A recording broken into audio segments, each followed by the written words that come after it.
Welcome back everyone. स्वागत है आपका प्रोबेबिलिटी की इस वीडियो लेक्चर सीरीज़ पे।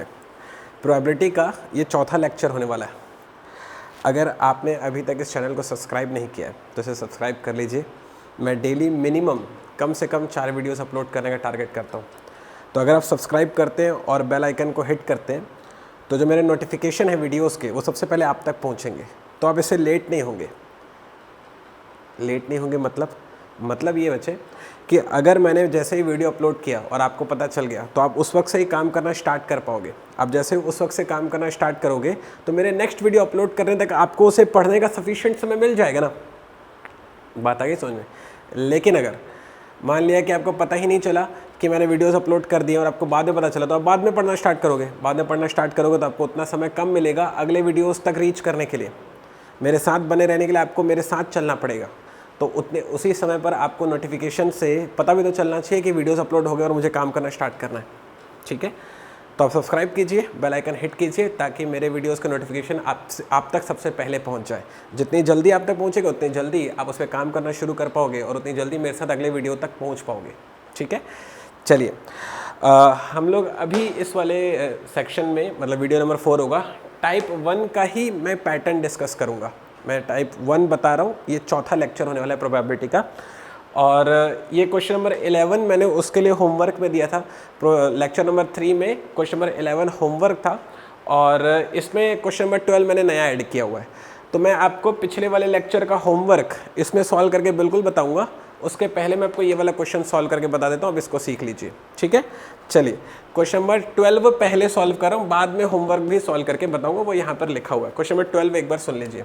कहता है कि 12 पेपर्स है मेरे पास। क्वेश्चन सुन लो इत्मीनान से पहले क्वेश्चन देख लो। लिखा हुआ है find the probability of 12 papers be arranged in a row such that best and worst paper never come together. बोल रहा है कि 12 पेपर है हमारे पास जिनको हम लोग को एक रो में अरेंज करना है और इस तरीके से अरेंज करना है कि जो सबसे अच्छा और सबसे खराब पेपर था वो एक साथ नहीं आना चाहिए। ये है क्वेश्चन की कंडीशन। तो ये नेवर कम टुगेदर वाली जो बात है ना, नेवर कम टुगेदर वाली जो बात है ना, ये मैंने आपको परम्यूटेशन एंड कॉम्बिनेशन में पढ़ा रखी है। आपको ये कंसेप्ट पता है। अब ये कंसेप्ट ऑलरेडी डिलीवर्ड है, मैं तो इसमें अप्लाई करना सिखा रहा हूँ। आपने अगर पीएनसी नहीं सीखा और सोचोगे कि प्रोबेबिलिटी आपको आज है, सवाल ही नहीं उठता। जाइए प्लेलिस्ट में देखिए, परम्यूटेशन कॉम्बिनेशन के 29 लेक्चर्स अपलोडेड है, उससे पहले कीजिए और फिर इसको सुनिएगा, तब आपको समझ में आएगा। वहाँ से जब देख करोगे तब आपको समझ में आएगा कि नेवर कम टुगेदर का मतलब होता है टोटल माइनस टुगेदर। ये उस वक्त मैंने बहुत ही डिटेल में समझाया था। आगे बात पकड़ में।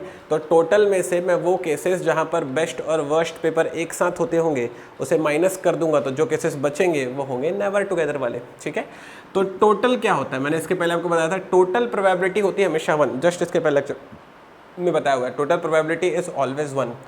टुगेदर क्या करना है भाई आपको, best and worst paper together होना चाहिए। तो टुगेदर कैसे होता है ये भी पीएनसी में सिखा चुका हूँ, एक बार इत्मीनान से यहाँ पर देख लो। टोटल कितने पेपर है, 12, तो मैंने यहाँ पर लिख दिया 12। ठीक है, मैं क्या चाहता हूँ, मैं चाहता हूँ कि ये जो है कभी भी एक साथ ना रहे। तो क्या किया, 12 में से उन दोनों पेपर को, दोनों पेपर कौन सा, एक बेस्ट वाला और एक वर्स्ट वाला, दोनों पेपर को बाहर निकाला, पकड़ के बांधा। आगे बात पकड़ में, जैसे ही पकड़ के बांधूंगा तो एक मोटा पेपर बनेगा और उसको बनाकर अंदर डाल दूंगा, तो ये हो गया +1, तो ये हो गया 11। तो वो 11 जो पेपर है जिसमें कि बेस्ट और वर्स्ट जो है बंच बने हुए और अंदर मिले हुए हैं, तो 11 जो पेपर हैं वो शफल होंगे 11 फैक्टोरियल तरीके से, और ये बेस्ट और वर्स्ट आपस में शफल होते रहेंगे 2 फैक्टोरियल तरीके से। तो 11 फैक्टोरियल इंटू 2 फैक्टोरियल वो तरीके हैं जिसमें बेस्ट और वर्स्ट पेपर एक साथ होते हैं। ये टुगेदर वाला केस है, तो ये टुगेदर वाला केस है 11 फैक्टोरियल इंटू 2 फैक्टोरियल। और प्रोबेबिलिटी बनाने के लिए, प्रोबेबिलिटी कैसे बनेगी भाई, जो चाहिए बटा सब कुछ। यहाँ पर क्या दिखाई दे रहा है कि बेस्ट और वर्स्ट पेपर एक साथ हो गए हैं, डिवाइड बाई सब कुछ हो जाएगा 12 फैक्टोरियल। आगे बात पकड़ में, कंफर्टेबल है। तो इतने तरीके से, ये इतने तरीके से, इस वाले केस से तरीके से बेस्ट और वर्स्ट पेपर टुगेदर होते हैं। Got it. लेकिन मेरे को तो ये नहीं चाहिए था, इसलिए टोटल में से मैंने इसको माइनस कर दिया। जैसे ही माइनस करूँगा तो जो भी बचेगा वो नेवर टुगेदर होगा। कंटेंट आया समझ में। तो जैसे ही आप इसको आगे सॉल्व करोगे तब ये कैसा दिखाई देगा, देखो तो जैसे इसको सॉल्व करोगे तो हो जाएगा 1 माइनस 11 फैक्टोरियल, दोनों से कैंसिल हो जाएगा। तो यहाँ पर बचेगा मेरे पास 2/12। 2/12 होने वाला है। 1/6 को माइनस करो तो आ जाएगा 5/6। तो 5/6 क्वेश्चन नंबर 12 का आंसर है। 5/6 इज़ द राइट आंसर। इत्मीनान से देख लीजिए, कहीं भी डाउट हो आप मुझसे बिल्कुल पूछना। ये कंसेप्ट पीएनसी में ऑलरेडी कन्वेड है, मैंने कंसेप्ट नहीं बताया, सीधा अप्लाई कर दिया। क्यों सर? क्योंकि समझा चुका ऑलरेडी। ठीक, चलिए अब आपको पिछले वाले वीडियो का होमवर्क भी इस वाले सेक्शन में बता देते हैं।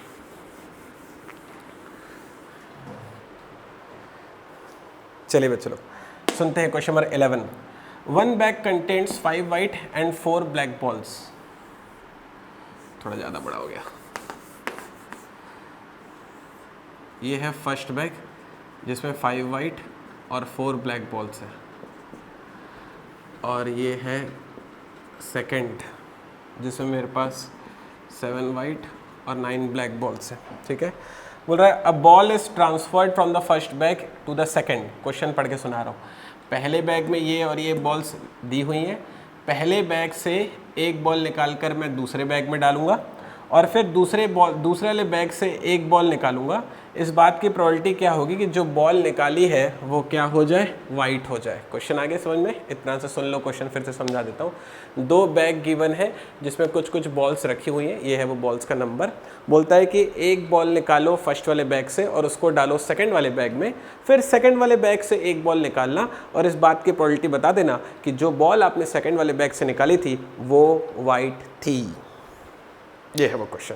ठीक है, अब तक अगर अटेम्प्ट नहीं किया वीडियो पॉज करो, अटेम्प्ट करो। ये ऑप्शंस लिखे हुए हैं, एक ऑप्शन अपना पसंद करके जो भी तुम्हें अच्छा लग जाए कमेंट सेक्शन में डाल दो, ज़रा देखें क्या सीखे हम अब तक मुझसे।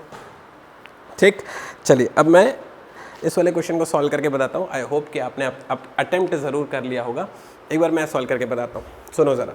देखो मुझे क्या करना है, मुझे फर्स्ट वाले बैग से एक बॉल निकालनी है और क्वेश्चन के हिसाब से उसको सेकंड वाले बैग में डालना है। तो फर्स्ट वाले बैग से एक बॉल निकालूंगा। अब देखो इसमें बैग का सिलेक्शन नहीं होगा।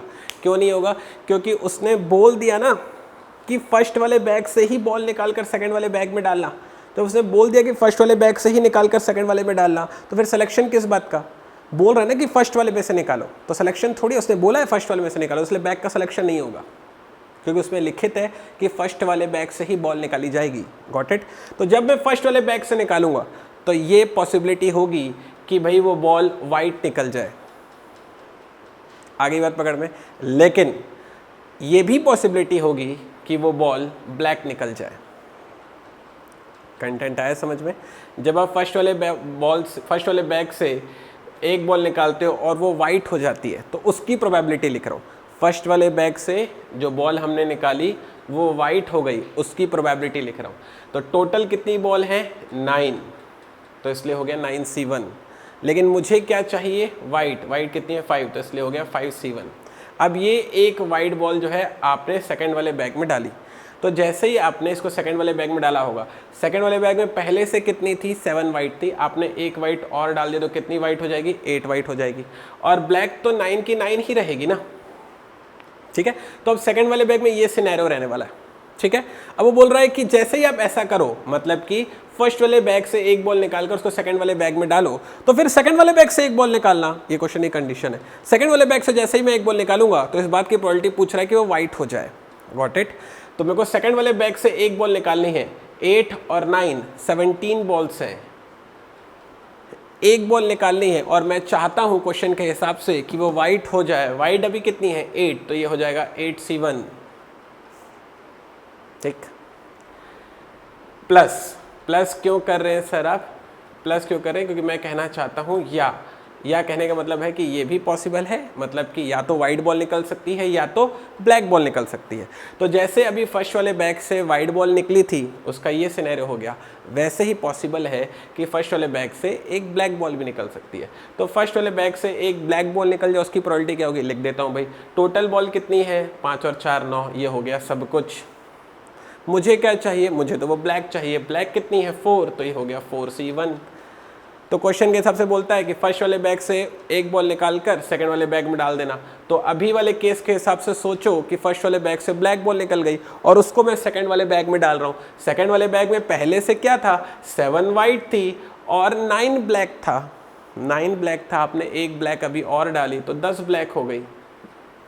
अब क्वेश्चन के हिसाब से बोलता है कि सेकंड वाले बैग से एक बॉल निकालना और उस बात की प्रोबेबिलिटी बता देना कि वो वाइट हो जाए। अब सेकंड वाले बैग से एक बॉल निकाल रहा हूं तो 10 और 7 हो गई है 17, एक बॉल निकाल रहा हूं, लिख रहा हूं 17 C1, लेकिन क्वेश्चन के हिसाब से मुझे वाइट चाहिए, वाइट अभी कितनी है 7, तो ये हो गया 7 C1।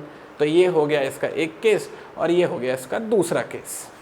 आप इसे सॉल्व करोगे पूरा तो आता है 68/153 और जब इसे कैलकुलेट करोगे तो ये आ जाएगा 4/9, 17 से ये कट जाता है तो ये आ जाएगा 4/9। तो इसका आंसर हो जाएगा ऑप्शन नंबर सी। आगे बात पकड़ में। तो ये वाला जो क्वेश्चन है ना, क्वेश्चन नंबर 11, ये टाइप 1 का सबसे ब्यूटीफुल क्वेश्चन था। ये अगर आपने बनाया और ऑप्शन नंबर सी टिक किया होगा ना बच्चे लोग, शाबाश, गुड, मजा आ गया एकदम। तो हम लोग नेक्स्ट वाले वीडियो में क्या करने वाले हैं, नेक्स्ट वाले वीडियो में अब मैं आपको टाइप 2 बताना स्टार्ट करूंगा। ये टाइप 1 के 12 क्वेश्चंस हो गए। नेक्स्ट वाले वीडियो में मैं आपको क्या क्या बताने वाला हूँ, पैक ऑफ कार्ड्स बताने वाला हूँ, ताश की गड्डी खेल रहे हैं ना अपन। फिर आपको बताने वाला हूँ मैं डाइस के बारे में बताने वाला हूँ, लूडो, वो भी ऑनलाइन अभी खूब चल रहा है ना। और इसके अलावा आपको बताने वाला हूँ कॉइन के बारे में बताने वाला हूँ, ठीक है। तो ये सारे केसेस हैं जो मैं आपसे अभी डिस्कस करूँगा, बने रहिएगा, जल्दी मिलते हैं।